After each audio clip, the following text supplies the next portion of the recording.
And welcome back, everybody, to our podcast, Unapologetic, the Third Narrative.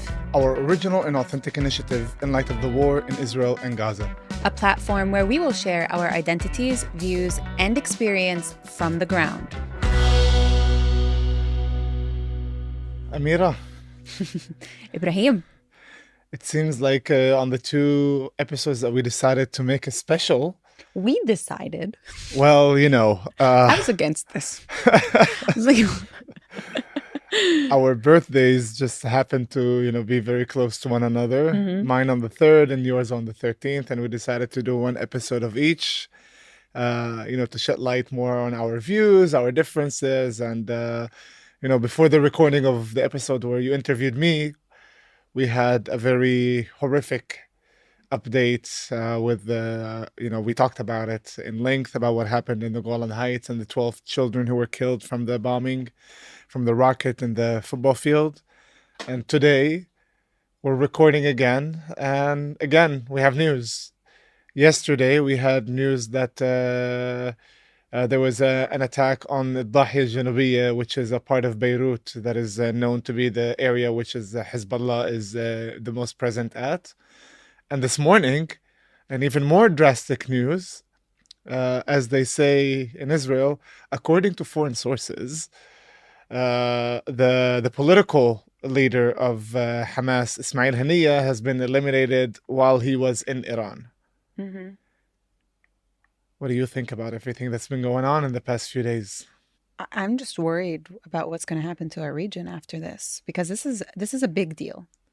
This is a big deal. It is a symbolic one. I don't know how much the death and assassination of Ismail Haniyeh is going to harm the structure of Hamas and like the infrastructure and their plans and whatever. But it is a big symbolic thing that happened both on the Israeli side, that Ismail Haniyeh, the political leader of Hamas, was assassinated, and for the Palestinians as well. But what does that mean for our region? Does this mean we're going to go out on an all-regional war? Is this going to mean further retaliation from Iran itself? Is this going to mean, what's going to happen? Where are we going to move to? Yeah, because Iran did say that, the attack happened from outside of its soil. It's not that it was somebody inside who committed this attack on him. So, their sovereignty has been breached from their side, and that they would retaliate.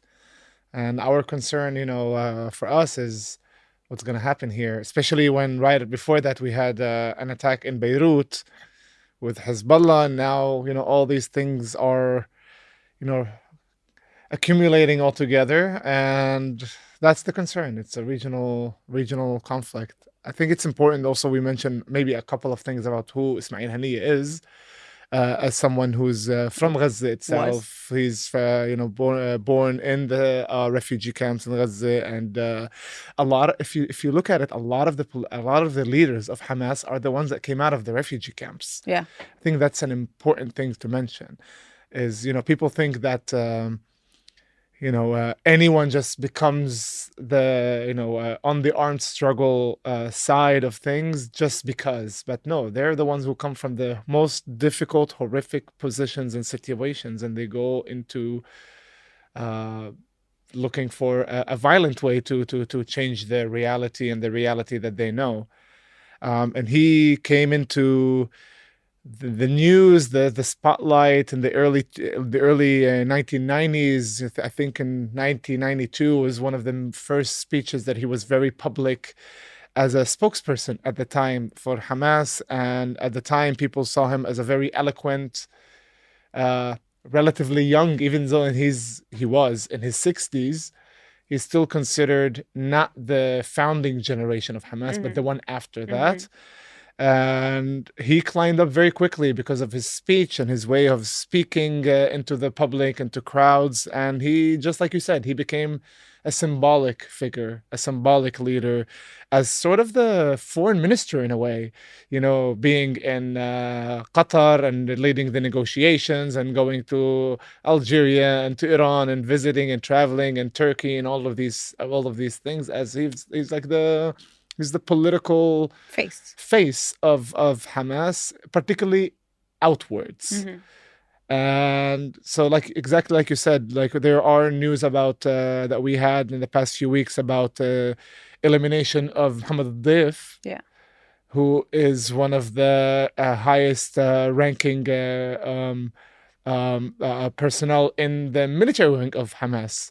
So, symbolically, Ismail Haniya's elimination is much more symbolic and grander, but on the tactical level, maybe even there are no confirmation from Hamas about the Dif, but if that actually is the case, that's a much harsher hit to the infrastructure of Hamas. So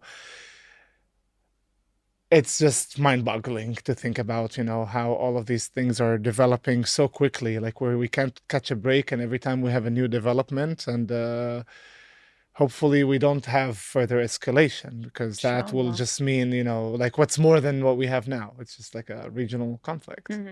Yeah, and what's most frustrating for me are the people that don't live here that are like praising for retaliation. Whether it's praising for Hamas retaliation or Hezbollah retaliation or Iran, or the people that are on the Israeli side just cheering on a retaliation, no matter where, that don't live here.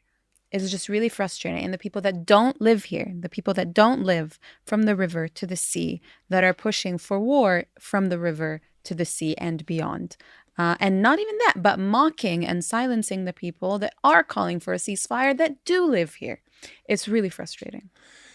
Yeah, especially, some of the like high praises of him from the pro-Palestinian community, the Palestinian community itself, particularly outside of Gaza. Like people are like putting all these like glorifications of the man who literally at the beginning of the wars was saying that the responsibility of the security and the safety of the people of Gaza is that of Israel and the international community, when he was asked about the tunnels and whether or not the tunnels should be used for the Palestinians themselves, and why didn't they build some tunnels for shelter for the Palestinians? It was like, it's not my responsibility.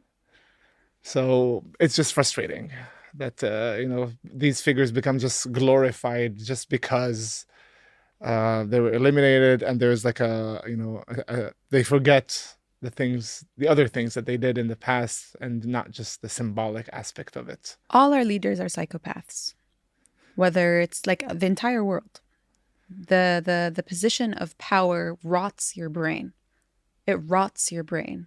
Whether you were pure before or you had ill intentions before, that's just what it does to human beings. Before we touch on our actual topic on the episode, I'll end on this one note because of what you just said right now. And it's something that I've mentioned a little bit earlier, that I did meet the personal bodyguard of Nelson Mandela. And he told me that he asked Mandela at the time, why wasn't he running for a second term in office? And that Mandela himself said that whoever you are, as pure as you can be, being in position of power will corrupt you. And that it is unhealthy for the system to have leaders stay in their position beyond their one term. And that's why he just did not, if he would have stayed, he could have just stayed the president there till his death, probably, with his charisma and leadership at the time. But he decided to step down because of that reason. And I wish the leaders of today can take a leaf out of his book and understand what real responsibility of a true leader means, is to understand your capacity and your limits as a leader. On a happier note, it's Amira's birthday, guys. And this is the special episode today that we're having for Amira.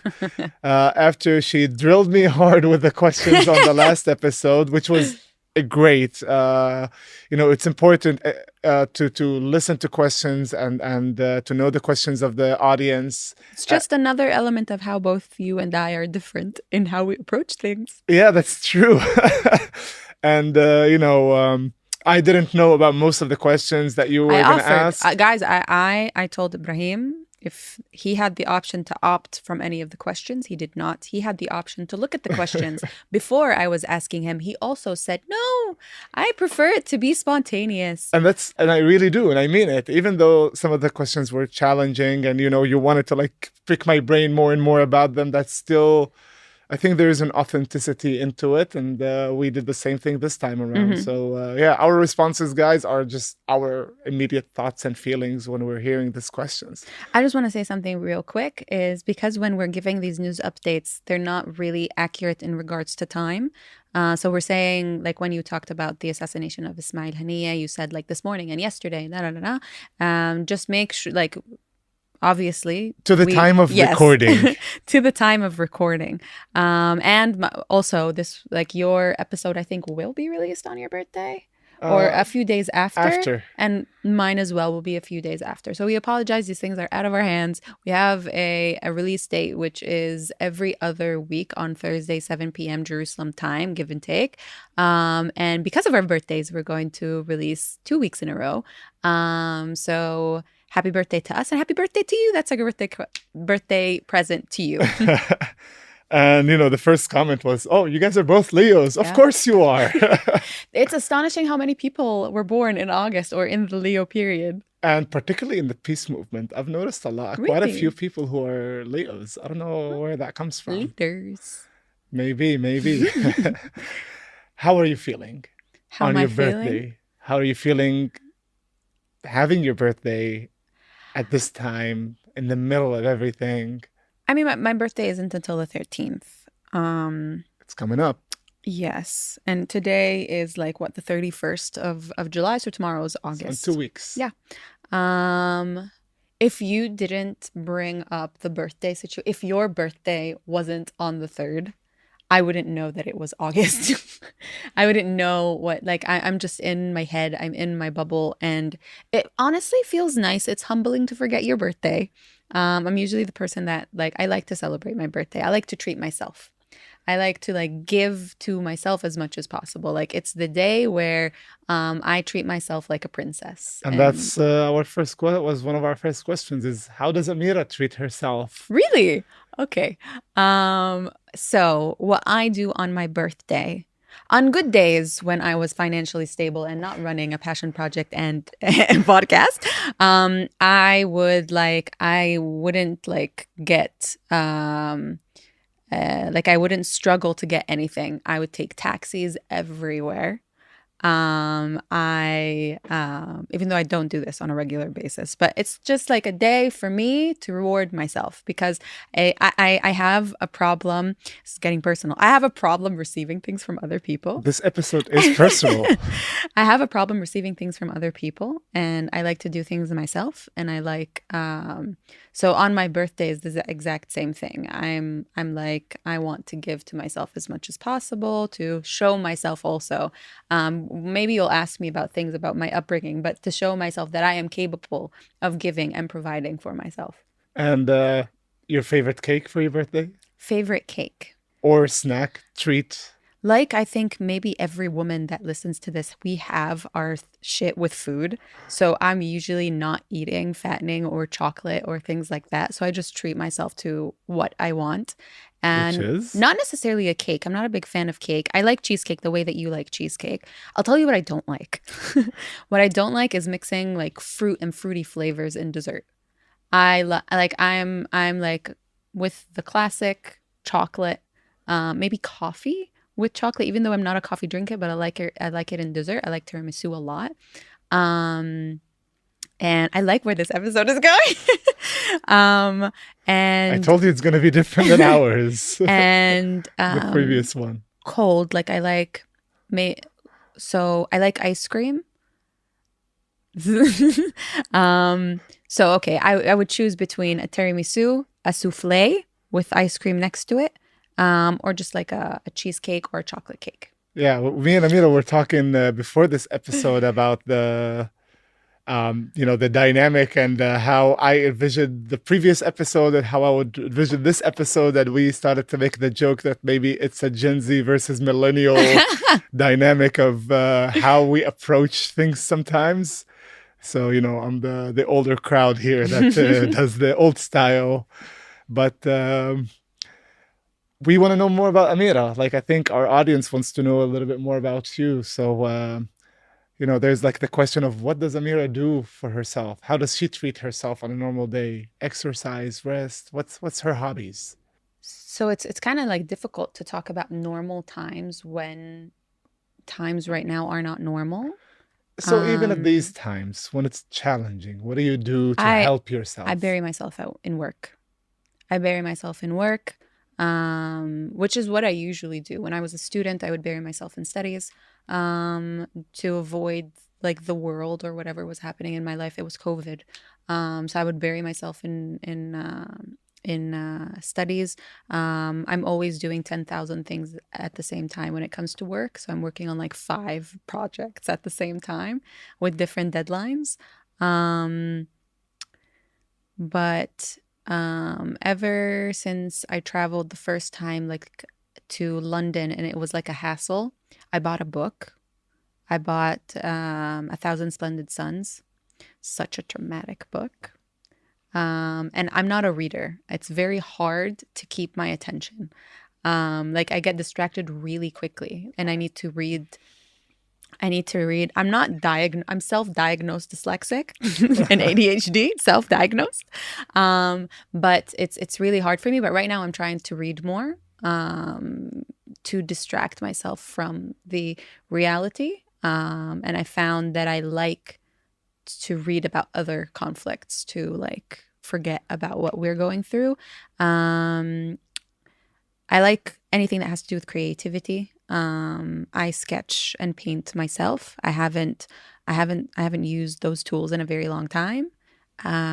Because creativity kind of like it's like kind of a like the same two faces of the same coin. I feel like creativity either like grows during dark times or it withers or goes to sleep. And right now I feel like it's sleep.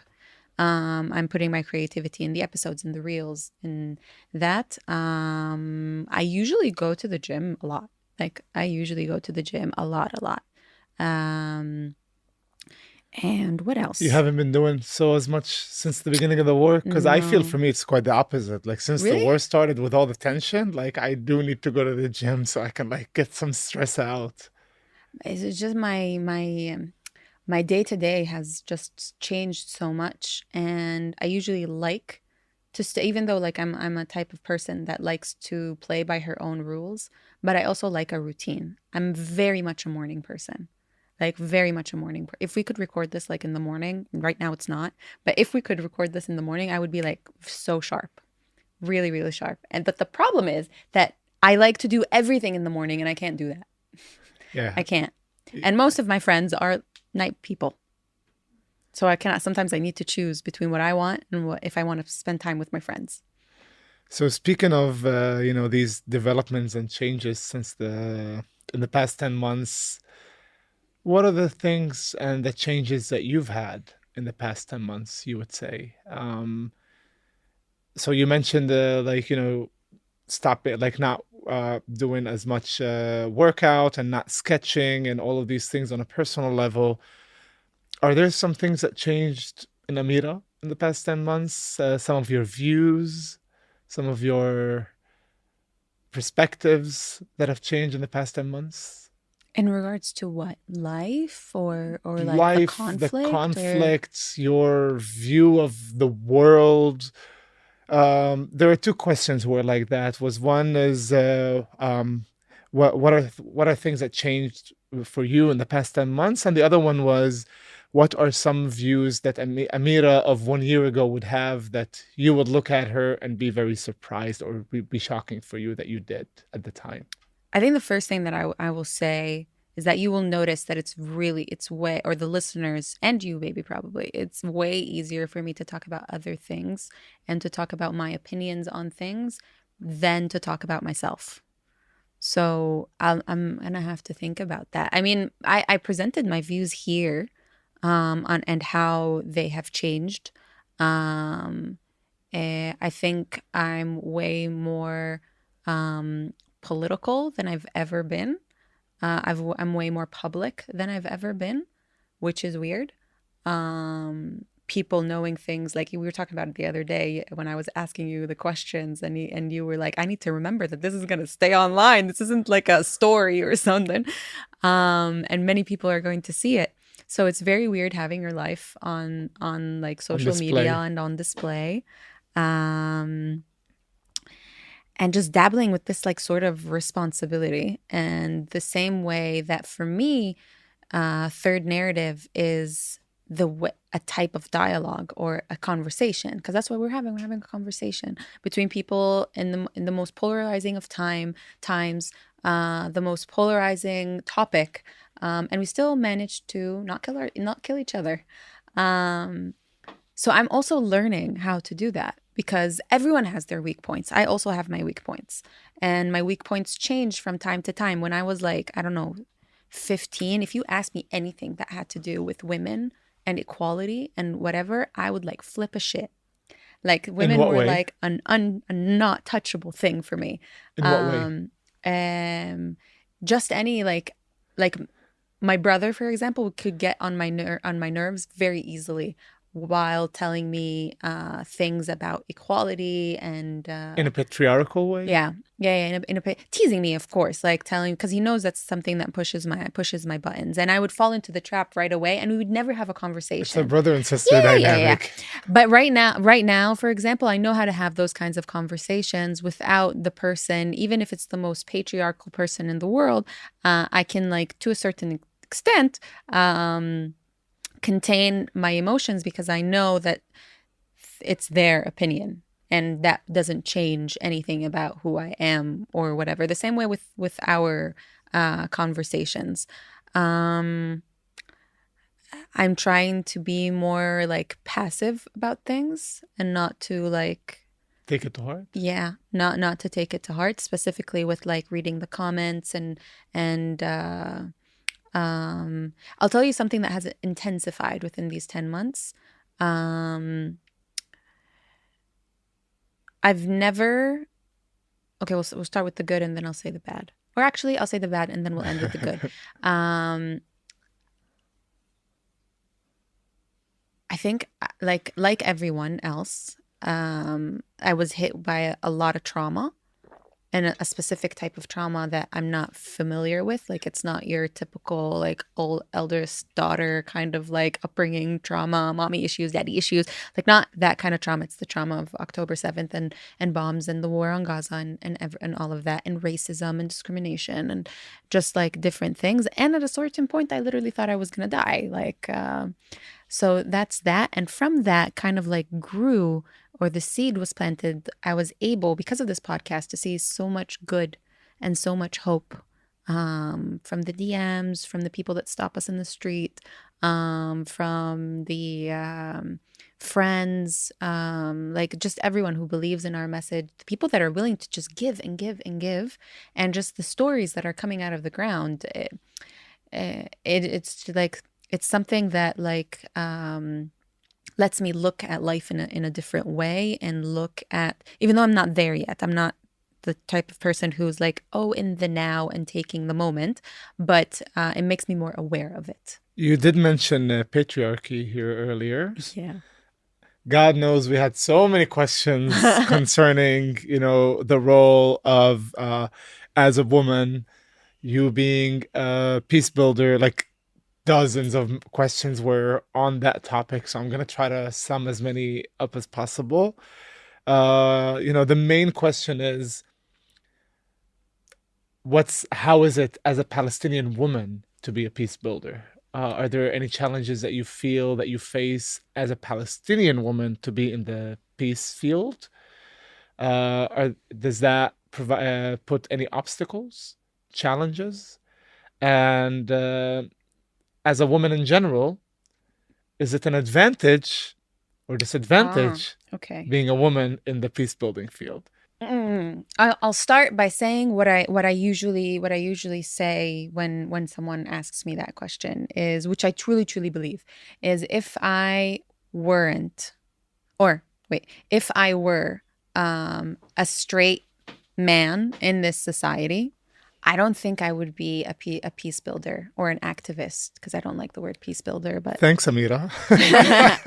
I'll add to that. Okay, I'll tell you my analysis. I think the people in the peace building field, which is a reason why the peace building field is such an echo chamber, is that if you want to like go and like analyze the people that are in the peace building field, that are from here, maybe I'll say, like, let's focus on the Palestinians for a second. They're either they're either liberal, like have liberal values, have some sort of like beef with their family or their society, meaning that they're either again don't have the same views as that society, or part of the queer community, or and don't want to be religious, and they have like they're not like they're like butting heads with their family and they want to rebel. What's the other one? Or they're women. Because when you are an oppressed minority within a society that is oppressed, you see that solving that oppression of your people that you love, that you know that they're a victim of that society, is your freedom as well. So that's what it is for me. I am an activist because I believe that solving the Palestinian-Israeli conflict, or like improving the lives of Palestinians from the river to the sea, will improve my life and other lives of women that are Palestinian. So that's how I see. I see it as the same issue. And what are some of the disadvantages and advantages of being a woman in the peace building field? As a Disadvantages. Palestinian, or just as a woman in general? Disadvantages would be, there's a lot of disadvantages when it comes to pay and undermining the abilities and expecting the Palestinian woman to just empathize and do things for either very low cost or for free and voluntarily. I've had a lot of people where I know other male colleagues have had this kind of position with these specific people and were paid a decent amount, and that institution would approach me expecting me to volunteer. So that's one, is people undermining you. But people undermining you can also be an advantage because they don't want to tear you down as much as, let's say, like maybe someone else who's like is seen as powerful and whatever. What else? I mean, the same disadvantages that come to any position of being a woman, of how the your environment and your community, or all communities, look at you as, oh, when are you going to get married? When are you going to have children? How are you going to juggle that life between being an activist, hitting the street? Like, it's just like it's the same thing. It's the same thing. Like the peace building field, it all applies to like women have a rough time in general. And there's the other thing that maybe men don't pay attention to, but we are also victims of the patriarchy, and we unknowingly, or even knowingly, but we can't control it, but we push the patriarchy as well, because the things that the patriarchy has brainwashed us to care about so much, we care about, like appearance, like how you stand, how you sit, if you're not slouching. Like every time we want to post something, I need to look, oh, do I look good? Every time we come here to like, no one's like, especially in the beginning, everyone's listening to my voice. No one knows what I look like unless they're on our Instagram. There are things that are more important. And I think for a man, like, you walk in here, you just sit down and you just don't give a shit. That's very true, guys. You don't understand. The first few episodes, Amira was so mad at me for not looking enough at the camera. Am I in front of the camera? Okay, good. Let's record. I'm not saying that it's a bad thing, but having it the most important at that priority, high of a regard. Yes. Yeah. What are some of the advantages of being a woman in this field? I think the connection that you can make with other people. I'm not a man, so I can't speak for it, but I feel like because of the attention to detail and the I just feel like there is an advantage or kind of like a superpower when it comes to a sixth sense, when it comes to actually connecting with someone.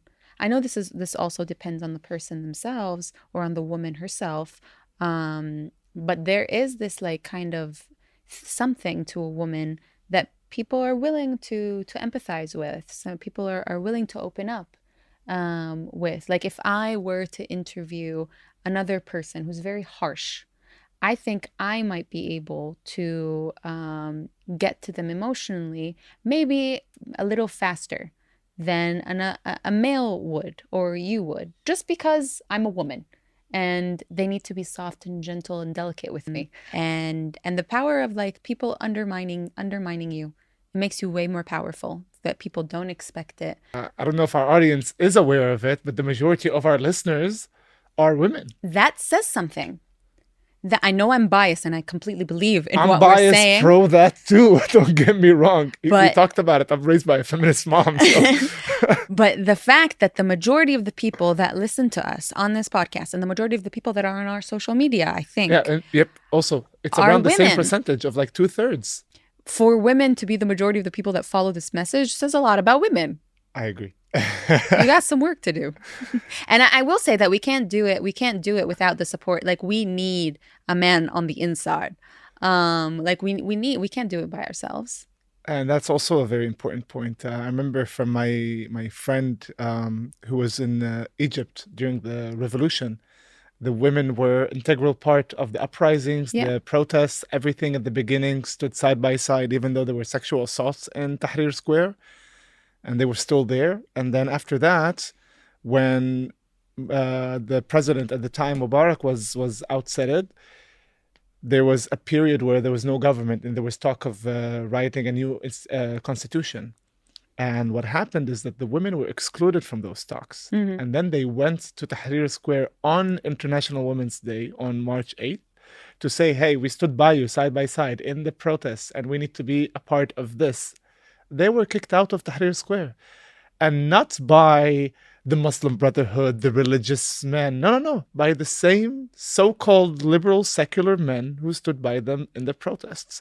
If the men themselves do not also take the initiative to bring the women in, like it doesn't, like you're saying, it's not going to work alone. We need the partnership in order to uplift the position of women, because God knows the majority of the world leaders are men and we see where the world is going. I want to see it led by women and see how different it is. And a recommendation for a lot of people is to look into the civil war in Rwanda in 1994 and who solved it at the time after 300,000 people were killed by axes between each other. It was the women. And look at Northern Ireland. It was the Women's Coalition. They played a big role in the Good Friday Agreement because people underestimated them. Now, speaking of some of the more traditional things on the women's side, like you mentioned, the issue of, having to take care of yourself and all that stuff. God knows we had quite a few people who asked that question. What is Amira's hair routine? How does she make her hair look so amazing?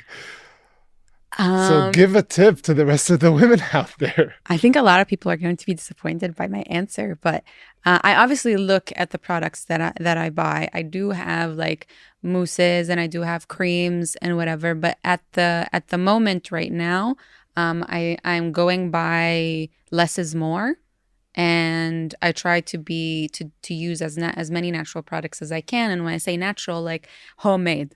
What I currently do is rice water. Whenever I make rice, I can't believe we're talking about this on this podcast. Whenever I make rice, I save the water and put it in the fridge.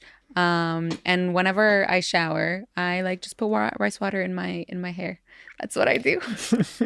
I try to I air dry it, no heat. I don't know if this actually works, but Instagram and ads got the best of me and I got a silk pillow, but I don't know if that works. Another point that I would add on the difficulties of being a woman in the peace building field Not is the hair. Not the hair, not the hair. Which but the hair is difficult. Uh, but we talked about undermining, but it's also the fetishization of a Palestinian woman savior that is going to like change things, that has gone through. Because if you're a Palestinian woman in the peace building field, you've gone through shit to get to, and vocal, you've gone through shit to get to where you are now, because it's fighting for your own liberation, and that's like fighting through hell, and then fighting for the freedom, liberation, or freedom of expression of the Palestinian people through peace. So there is this like kind of like it's sexy to some people, and even without that, there's the issue, like everyone flirts, whether you're attractive, not attractive, if you look good, you don't look good, you're subjected. And I'm sure women that are You're listening to this, objectified. yeah, you're objectified, and you never know, and God, that's happened to me, you never know when you ask someone for a meeting, whether they think it's a meeting or whether they think you're asking them out. So that's always a challenge, and you need to make sure that when you're meeting someone, it's like in a cafe, a public place, like all these things, and to make sure not to be too intimidating, because men's egos are like bigger than the world sometimes, and might like target you down, and will hit those specific target points that I just talked about your appearance, how you look, how you talk, how you walk, all of those things. I don't know. I like strong women. If you ask me. But yeah, it's definitely a very challenging thing to deal with as a woman. I'm sure you face these challenges within the Palestinian society itself, but also in the Israeli society. So can you a little bit elaborate on some of the challenges you face in the Israeli society as a woman that might be different than everything that you just mentioned? I don't know if it's racism or being underestimated, or but it's always being surprised, whether it's like a covered hijabi Palestinian woman that's doing what she's doing. Everyone's like, oh, she's hijabi and she does that. And then everyone wants to put her in every single frame of a picture or an ad that they're doing for peace. Is like, look, I have Muslims. Like it's like That they look Muslim. yeah, it's like you care. I think it's the one of the most prominent religious symbols that a person can carry on their body. Like you're carrying your religion everywhere you go. So that's that. And when you're liberal, it's the exact opposite. How are you Palestinian when you're liberal? Aren't you all like stuck in the room, not The Stone Age. yeah, like the stone age? How does your father allow you to go out like that? How does like, now granted, there is that struggle. I'm not saying that all Palestinians are liberal and all Palestinians are open-minded, and their women and their daughters do, and their women do whatever they want. No, there is that struggle. That stereotype comes from someplace. But just to see, to think that a Palestinian woman who's liberal isn't Palestinian enough and isn't representative of the Palestinian struggle is just, it's bullshit. Because we have like you always say, we're not a monolith. We're not all the same. And if I may ask this question, because you touched upon one thing, how in order to get to be vocal, out there as a Palestinian woman, you mentioned like a lot of these women have gone through some challenges, some obstacles until they got to where they are. Can you share with us at least some of the challenges that you had to go through that led you to take this role of, putting yourself out there, even in the beginning, before you're becoming public, and us doing this podcast together, just being in the peace building field up to the point that you are in front of the camera? What are some of the challenges that you faced? Because we have some people who asked about your Jerusalem experience, your upbringing specifically in Jerusalem, that they wanted just to know more about Amira's life, upbringing as a Jerusalemite. How was that? And maybe you can put those things together for us. Sure. And I'll try to make, because I want to also, like, I'll answer this question, but I also want to respect the people that are also involved. Like, I don't want to use other people's stories or influence on my story as like content for people. But I will say that it's not easy. It was not easy, because you're put, even as liberal as a family can be, there are these traditional sets of, at a certain age, you're a woman, you need to get married, and you get married in a specific way, and in a specific way as like a traditional arranged marriage. That's you're talking about Jerusalem. I think also 48, there are some people like... Well, like arranged marriages is like not serious? as prevalent as they used to be. Well, it depends on the town. But it's part of the culture. And even when it's not an arranged marriage and people did fall in love, they still go through that. The guy needs to ask the father, needs to bring someone and sit, and they can't, like, they still go through the traditional things that we go through, that even if the parents knew that they, or did not know that the two were like going out and dating before, and it was all in secrecy, there is that stress when they can't go on a date in front of everyone. They can't, like, it's not like the West. Like in Jerusalem, dating isn't a thing unless you're Christian, but dating isn't a thing. Because in Haifa, for instance, it's a very casual thing.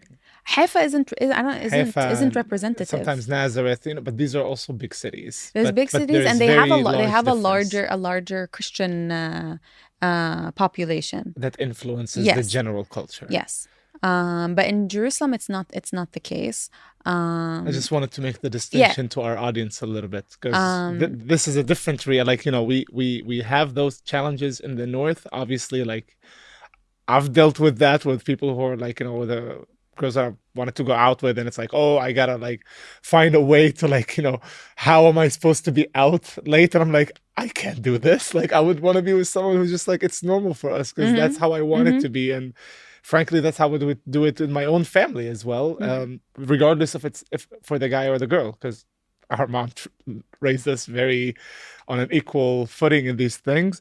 But these things exist. But definitely in Jerusalem, it's much on a much higher scale. And not just Jerusalem. I think you're like presenting, or traditional towns, I would say. Traditional towns, but also like the like your upbringing isn't the typical upbringing of a 48 Palestinian. It's not. Like, I think like our community, like if you're in Haifa within Brahim, all my you community, would have been pressured to get married a long time ago. Your mom would have been knocking on family doors looking for a wife for believe you me, if I for gave a her, very long time. You would have a child by now. If I gave her the green light, she would. See, like you didn't have, and you studied in you had a different life experience, and I think that it's not the same as like the typical, like if I would just choose someone randomly, I think they would have a different life experience. And the same thing for Jerusalem. Again, every single family is different. My family was very traditional, going with society, like not opposing the tide, not opposing the norms. And they were actually even more stressed about it because we came. I came to Jerusalem when I was like 6, maybe 5, but they like wanted to show, they wanted to fit in, like they wanted, like they were outside of Jerusalem for a while, and they wanted to fit in. They wanted to show people that they weren't different. There was also the guilt of being away for so long, and they went, like they left before the wall was built, and they came back and there was a wall. Everything changed. Nothing was the same. So that kind of like changed the way that they think. End point is that living in Jerusalem, and I talked about this in previous episodes, living in Jerusalem as a Palestinian in general, living under occupation, is bad. And being a woman, you face also an additional part of oppression, because you're oppressed outside, and when you also enter your home, there's also a form of discrimination and oppression towards a woman. And again, I emphasize that it's not applicable to every single family.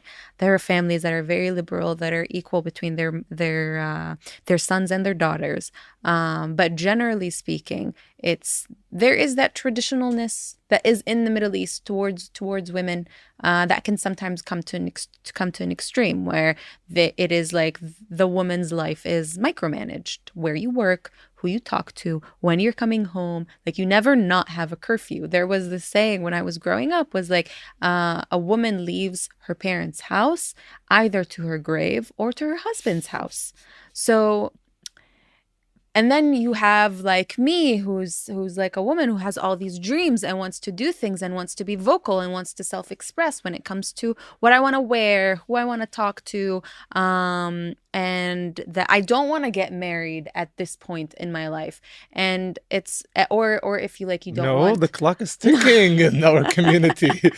or the question of children, or just not having those traditional thoughts about life that your parents, even though my mom was a very strong, hard-headed woman, but again, she was also a victim of her own society, so she kneels at the end. And my dad as well. My dad wasn't like, I was raised by them. They currently live a traditional life, but I was raised by them. They made me who I am. In addition to they're the ones that embedded the values that I have of freedom of speech, of self-expression, of curiosity. Like, that's all like from my environment. And but you always have to have that in mind when it comes to a story of a Palestinian woman that is fighting for equal rights, or even having a successful business that has nothing to do with the occupation, or has nothing to do with the Israeli community. She also had to fight to be her own, to stand on her own 2 feet.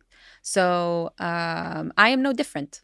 Like, I also had to go through those fights, and I fight it still to this day. And so what you're saying is like also the values that you were raised on are ones that you were brought up on when you were a young kid, when you were raised in the U.S. No, So it wasn't not just even when you came back to Jerusalem. Even when I came back to Jerusalem, my mom would tell me how there's about like a conflicting thing here between Why?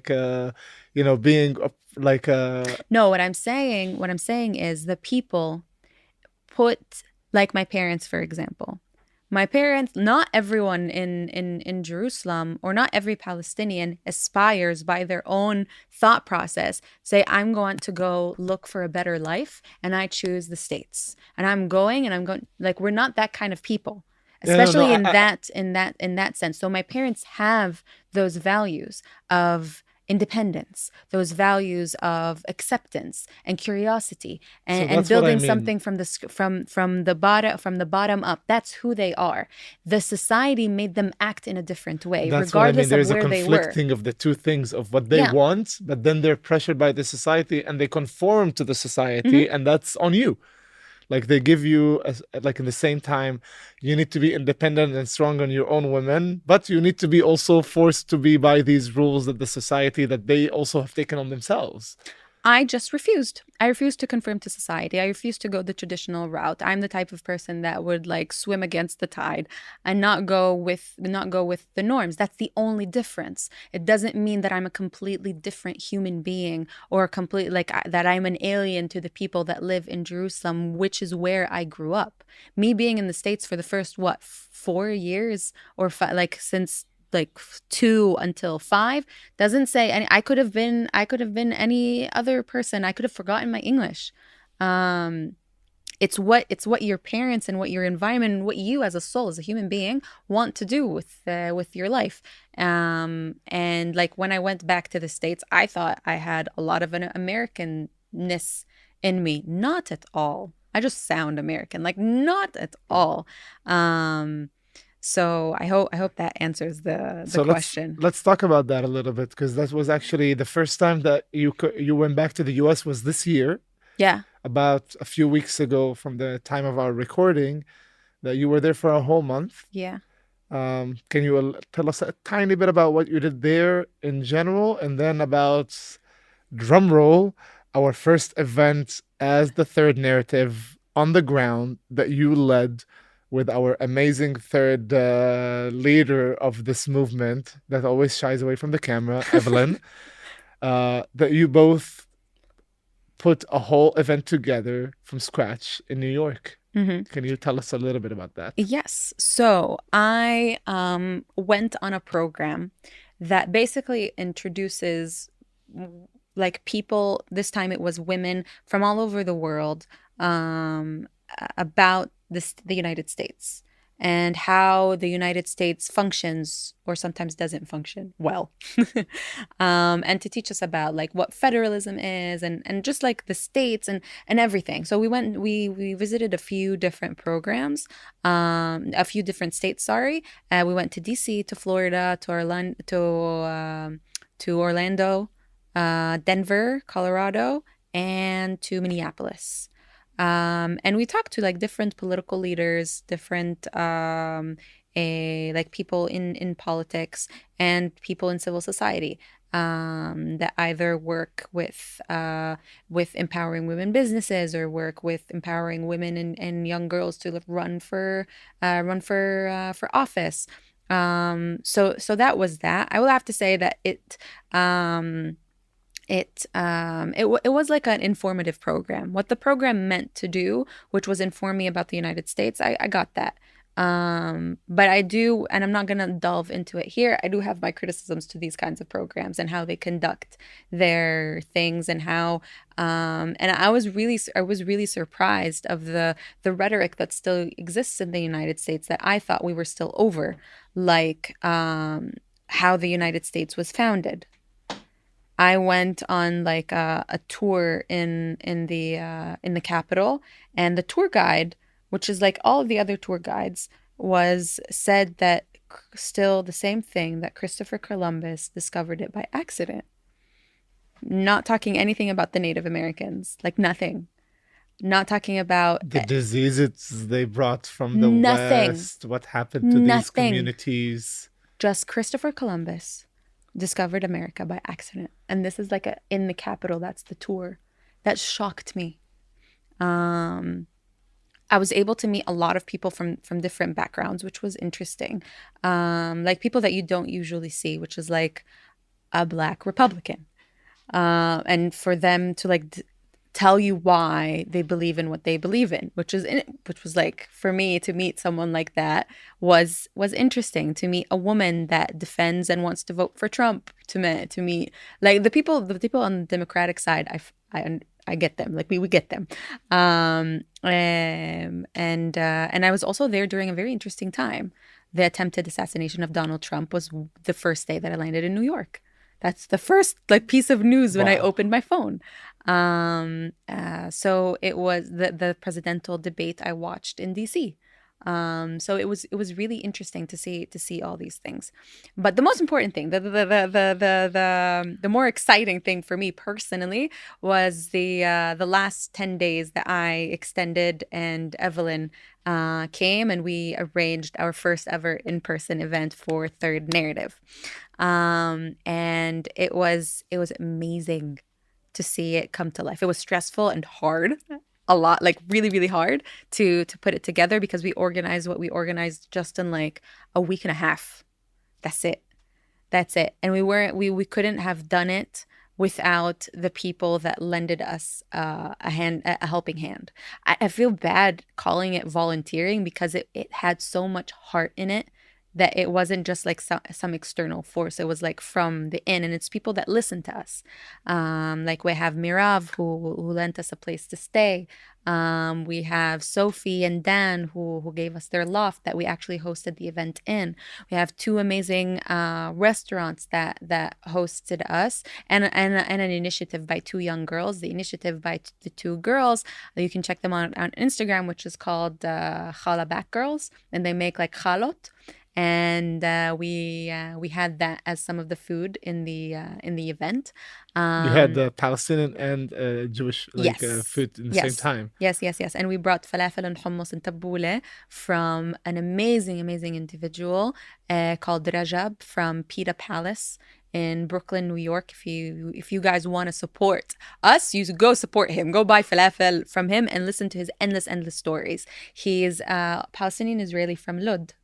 Wow. Yeah, and actually when we went in, it was Evelyn and I, and Evelyn asked him if he has falafel with her Israeli accent. She said, I don't know how they say falafel, I don't know. And then he asked her, where are you from? Yeah, falafel? Where are you from? And then she was like, and then she looked at me and I was like, come on, tell him where you're from. And she was like, I'm from Israel, but Amira's from Palestine, talk to her. And then he started telling us how he almost lost 300 family members in Gaza because he has like family connections in Gaza. And when he heard what we were doing, he was all for it. Like, we spent 3 hours at this man's place and he helped us a shit ton. Like, I'm forever grateful for that man, and I wish him the best of luck. The other place that hosted us after, which is a sustainable health or food conscious restaurant called Lighthouse. And amazing food, the kindest people, good vibes, love them. There are also people that helped us go back and forth, someone that helped us at the door, countless names that I will never be able to read and finish. But I saw, we found a lot of love, and we sold out without even publicizing the sold out register. It was a donation-based event. Almost 100 people registered. Wow. And we closed registration a day before. We closed it at 100. And we had about the people that we wanted to come, which is 50, maybe 60 people showed up. And it was beautiful. And we hosted Mao Zinon and Aziz Abu Sara, and we had amazing conversations. And at the end, we had an activity about terminology. And we split people into pairs, and we started talking about triggering words. It was really nice, and I hope next time we do it in another city, you'll be able to be there and to witness the magic happen. Which here I think it's an appropriate time, especially since one of our wishes here comes from Berlin of a happy birthday, is that we will be going to, let's say, inshallah we'll be in Europe, that's for sure. Hopefully we're going to be able to be around the time of the end of September, early October, in Amsterdam, in France, hopefully also in Berlin. We're trying to hit all these places and figure out our schedule, and of course we're gonna keep you guys posted on more details when they come. Mm-hmm. But if you're in that location and you have something you want to meet up, you have an idea, you want to scratch our heads on it. If you're able to help us with a space, anything that you food can for catering for us for our events, anything like that, we will be more than grateful. Specifically in Berlin. Let's cook this together. And speaking of food, really quick, here's one interesting, funny question. Do you think Israelis are stealing Palestinian culture and food and dishes? Yeah, Latif. Or is it not that just black and white like that? I don't think it's black and white like that, but I will say that I did grow up with that rhetoric. I did grow up thinking that everything was stolen: music, food, culture, that Israeli culture is a made-up culture. And it is a rhetoric on online these days and in the West. Um, I will say that I don't think it's far-fetched, but that doesn't mean that the people of this land that are Israeli Jews don't have a culture. It just means that because of the nature of the establishment of the Jewish state, and how it came about and who the Jews are, Their diversity. they just came from all over the place, and there is no like what we see that is Israeli culture and society right now is what was built for 75 years, and it's the mixture of the entire world.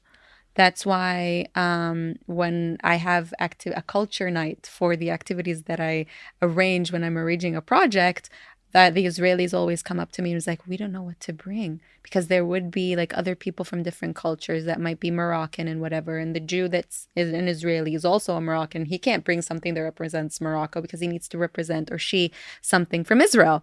So they would be like, should I just bring bamba? Like, what should I bring? So there is truth to it. I mean, maybe. I It's do a very think Jewish dish. I will also say that I think that some dishes are being kind of like hijacked to be labeled as Israeli. I remember like maqlube, like things that are actually Palestinian. I can help you. The Arabic salad. The Arabic salad. People now call it Israeli salad all the time. Cucumber, tomato, onions, parsley. Guys, it's called Arab salad. Get over it.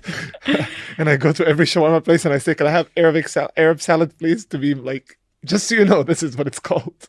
It's just that fear of and demonization of the word Arab, of the word Palestinian, and wanting to like just, there is an active, I don't underestimate the active attempt of erasal of Palestinian identity within Israel that exists. And speaking a little bit of that kind of like identity and conflicting identities, tell us a little bit about your conflictions.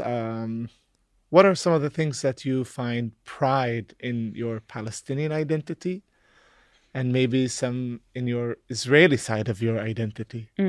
Are there any pride that you feel to the two things that you would want to highlight to us? We talked about this before, and how we're all born into who we are. I didn't choose to be Palestinian. Neither did any American choose to be American. Like, it doesn't work that way. So to think of it, and if the world works where I can just drop any nationality and just be myself, just be Amira, just be third narrative, I would. But the world doesn't work that way. And I actually attempted to do that. I actually attempted to just like when approaching people, like avoid any kind of like who I am, avoid all of that. But especially with Israelis, they just don't understand. Like, they just don't understand. Where are you from? Okay, Jerusalem. But you don't know how to speak Hebrew. So you're not from here, but I am fucking from here. But how? You don't speak Hebrew. So you're not 48. What does that mean? And then they see again that you're liberal, they just don't understand you, and then you need to say, I'm Palestinian, I'm from East Jerusalem. No. So that's how my identity kind of like that's why I make it a point now, specifically in these times, of who I am and where I come from, because of the misrepresentation and because of the demonization. To kind of like lead or set an example. So I take pride in that, because I take pride in who I am. Both my upbringing, my religion, is what made my beliefs what they are today, and where I'm sitting right now today. So I have a lot of pride in that. I think we're a very kind people. As people, I think we're very generous. We're very hospitable. Are there any positives of being an Israeli as well? Are there any being positives? Being an Israeli citizen? I'm not an Israeli. An Israeli citizen. positives of course, there's a lot of Being perks. in the Israeli society, you're like like we've mentioned it in the past, how like I agree on the aspect of there is a division between our communities even inside Israel. Like I always say that we're good neighbors, not good friends. Like it's not like we're in like truly fully mixed with the Israeli society as a whole. Like and that's like for me something that needs to change in terms of not to integrate, but to accept us for who we are, and we accept the other for who they are, and that's the real good like positive bond that will be created from the two. But meanwhile, we are living within the Israeli reality, let's just call it this way. So you are living in the Israeli reality. I chose to step into it. And are there positives of that? Because I'll answer that. Because like you as well, I believe in the power of working from within, and influencing from within. So that's what I'm doing, and that's why I take a step. Like I immersed myself within Israeli society, made on my own account Israeli friends, Jewish friends. So I chose that. It's not a given for Jerusalem, for East Jerusalem. It is not a given. Absolutely. And that's why I have a big problem with what people think, or maybe what you think Palestinian Israeli is, or your generalization of it. Because I think it's a fight. I think it's a fight for the people that actually to be what you see in yourself, which I think is a beautiful thing.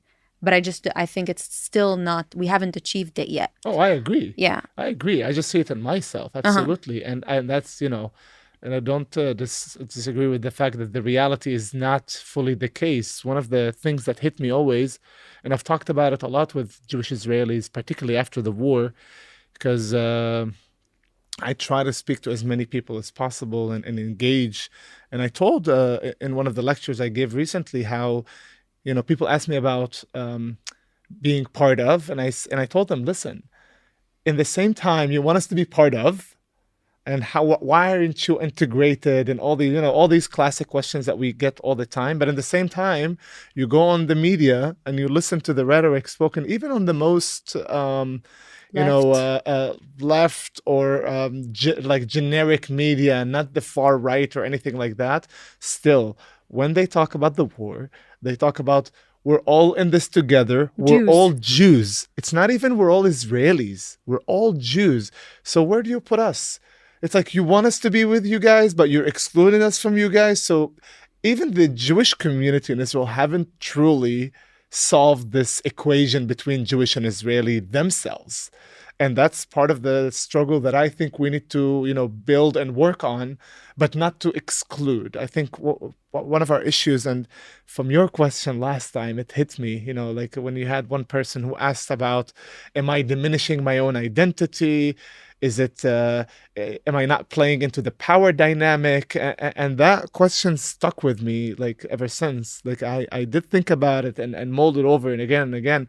And yeah, definitely I understand the challenge of these identities and the challenges that our identity needs to like the Jewish Israeli identity needs to also figure out its own thing, because it's not going in the same direction. When you're saying you want us to all be Israeli and then you're calling everybody who's like in this together Jewish, like that's an Israeli Jewish issue. But also I feel one of the challenges for our community, particularly as the Palestinian citizens of Israel, is that there also needs to be a point of making a decision of what do we want?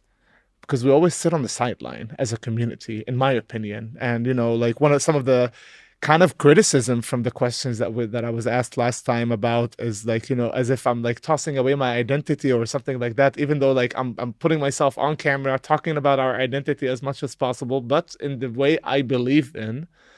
Meanwhile, if you look, for instance, at the last Eid al-Adha, over 100,000 were going to Sinai.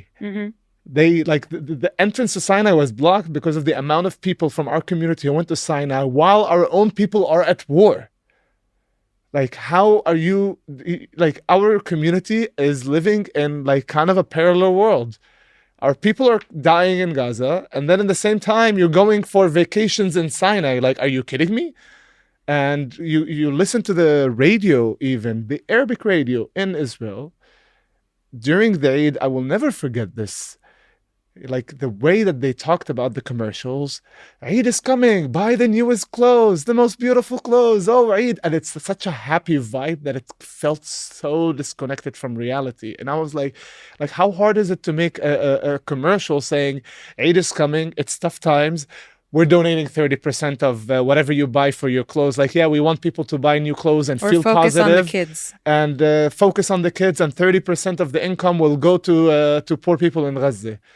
Like, and then you're talking about how I'm like reflecting on things. Like, look at where our society is at. Our society is literally sitting on the sideline at times by choice. It feels like we are just gonna live with the reality. Whatever happens, we'll live with it. If the state of Israel will continue to stay and everything is gonna be the same, sababa, we'll continue with that. If something changes, and we'll live with the change. We can't continue with that rhetoric. We need to make a goddamn decision once in our life. Do we want to push for a two-state solution? And our sacrifice as a community will be that we will live in a Jewish state, but that sacrifice will allow our own people in Gaza and in the West Bank to have sovereignty, because our reality is better than theirs with all the shit. And then to continue within the state to improve our situation, to strengthen the democracy as much as possible, slowly but steady, to strengthen our position as a minority and allow our own people to have sovereignty. And when you do that, this is for me the power dynamic of, if we want to change anything in the power dynamic, you're talking about the strong and the weak. We are in the middle. We need to absorb. You're not in the middle. Or like we're like not even in the middle. We're disconnected from it in a way in terms of the balance of power.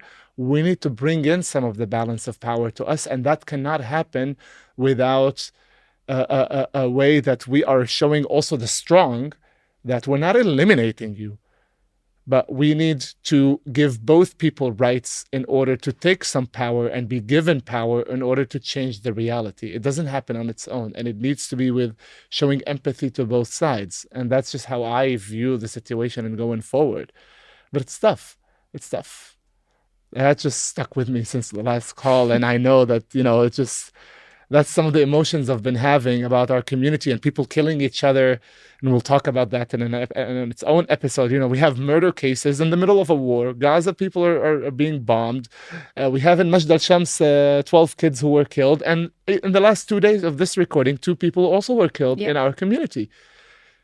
Where are we in this equation? It's like we have our separate life. We live in a parallel universe. It's absolutely ridiculous. And that's frustrating, excuse me.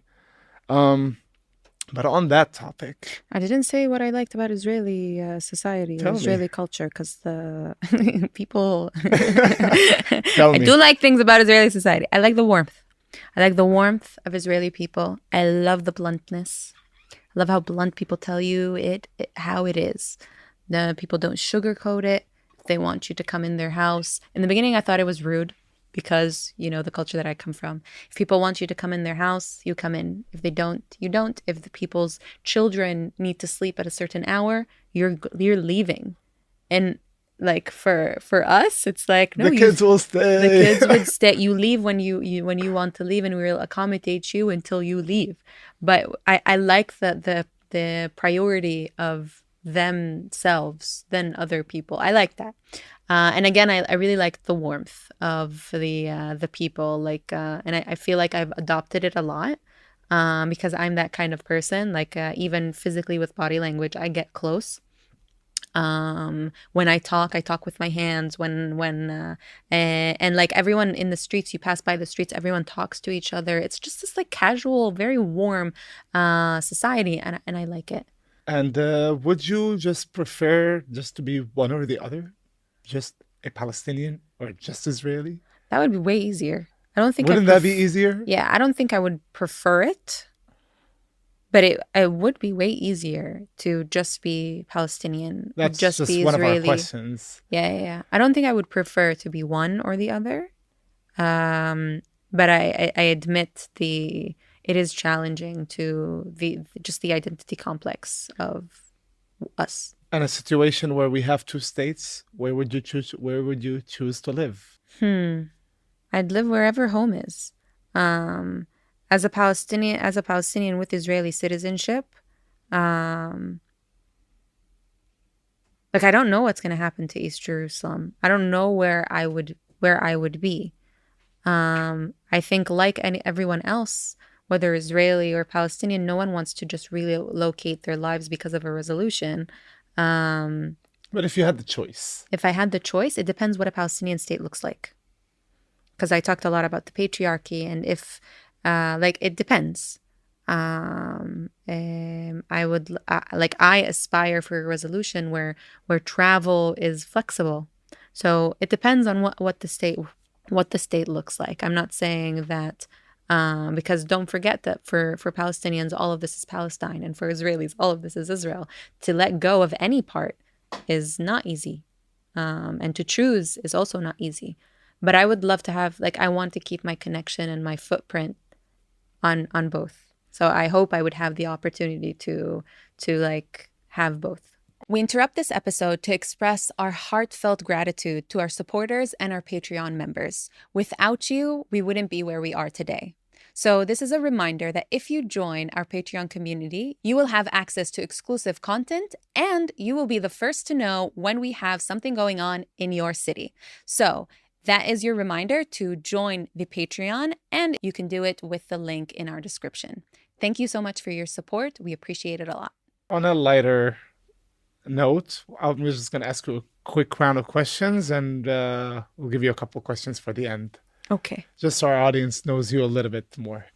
So, Amira, what's your favorite color? So I wear a lot of black. You guys have noticed. I wear a lot of black. But recently I've had a lot of bright colors, strong blues, red. I really like red. Nice.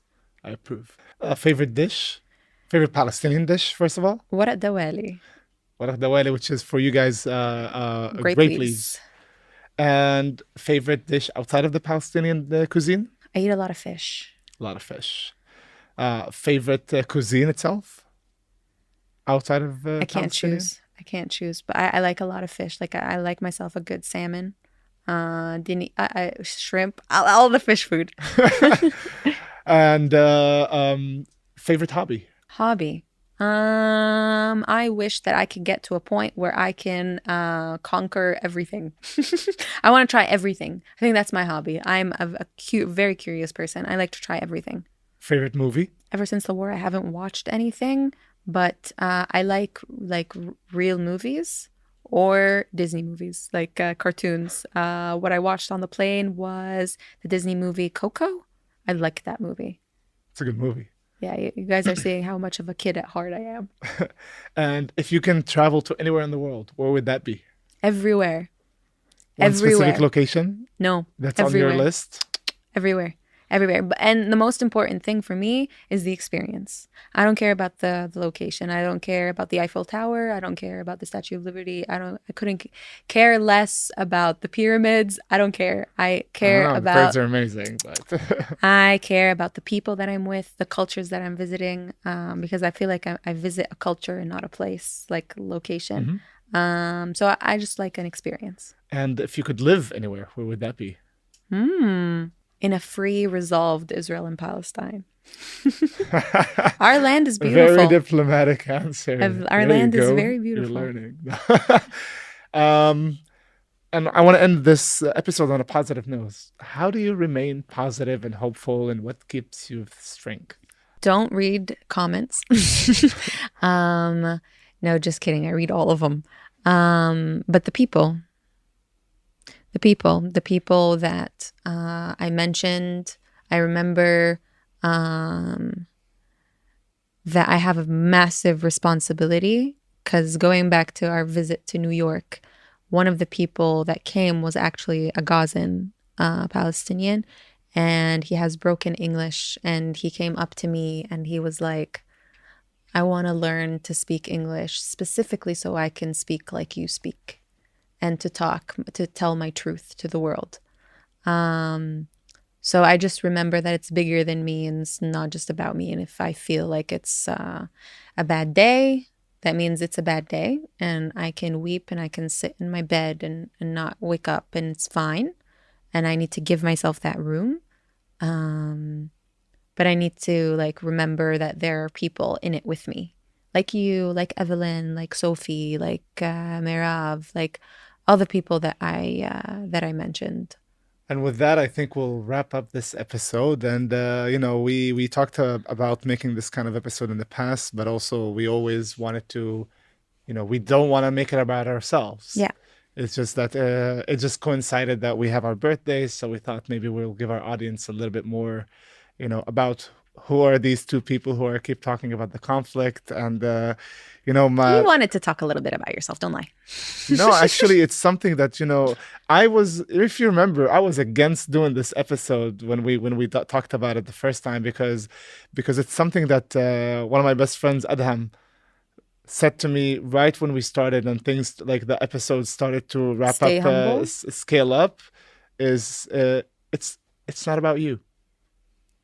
It's about the cause. And don't make it about yourself. And always remember that it's not about you guys. It's about what you guys represent. And that should be the number one thing leading you. And I keep it in my mind all the time. That's weird, because that's how I opened the session in New York. We've never talked about this before, but that's how I opened my speech, that it's not about me. Yep. And with that, we'll say that because it's not about us, it's about and the it's people. about us as a unit. As a unit, and it's about us as a people, that all of us, because all of us, at the end of the day, deserve better.